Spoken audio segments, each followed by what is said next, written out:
महत्त्वाची अपडेट कल्याणमध्ये मराठी माणसांना मारहाण झाली, त्यानंतर हे प्रकरण चांगलंच गाजलं। अनेक खरं तर त्याचे पडसाद राज्यभर उमटतायत आणि याच मारहाण केल्याप्रकरणी मुख्य आरोपी अखिलेश शुक्ला याच्यासह इतर दोघा आरोपींना अटक करण्यात आल्याचं पाहायला मिळतंय।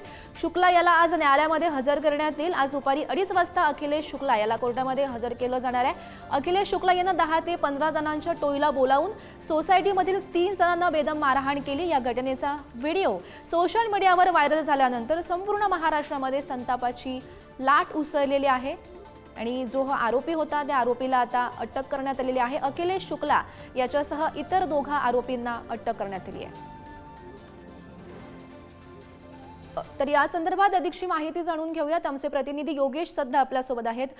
योगेश, या प्रकरणातली ही महत्त्वाची अपडेट, अखिलेश शुक्ला याला आता ही अटक झाली, कधीपर्यंत त्याला न्यायालयामध्ये हजर केलं जाईल?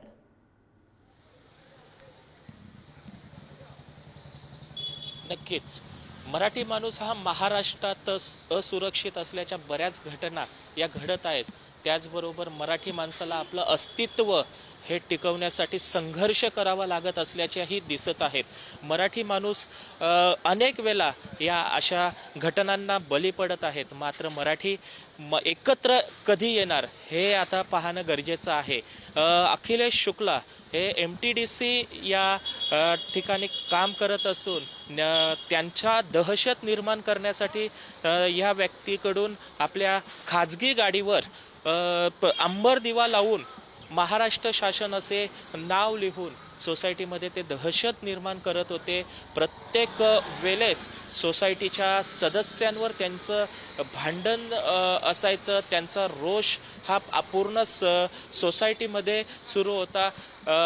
18 डिसेंबर या तारखेला झालेल्या या घटनेत मराठी माणूस देशमुख कुटुंबीय या देशमुख कुटुंबियांना 15 टोळक्यांनी बोलावून या अखिलेश शुक्ला यांनी जोरदार मारहाण केली। लाकडी दांडके आणि लोखंडी सल्यांनी ही मारहाण झालेली आहे।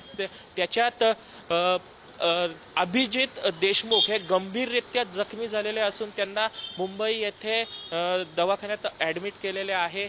त्यानंतर महाराष्ट्र नवनिर्माण सेनेसह शिंदेची शिवसेना आणि ठाकरेंच्या शिवसेनेने पोलीस स्टेशनमध्ये जाऊन मोठा गोंधळ घातला। योगेश, पुढची कारवाई नेमकी पोलीस कशा प्रकारे करतायत हे पाहणं महत्त्वाचं असेल। धन्यवाद दिलेल्या सविस्तर माहितीसाठी।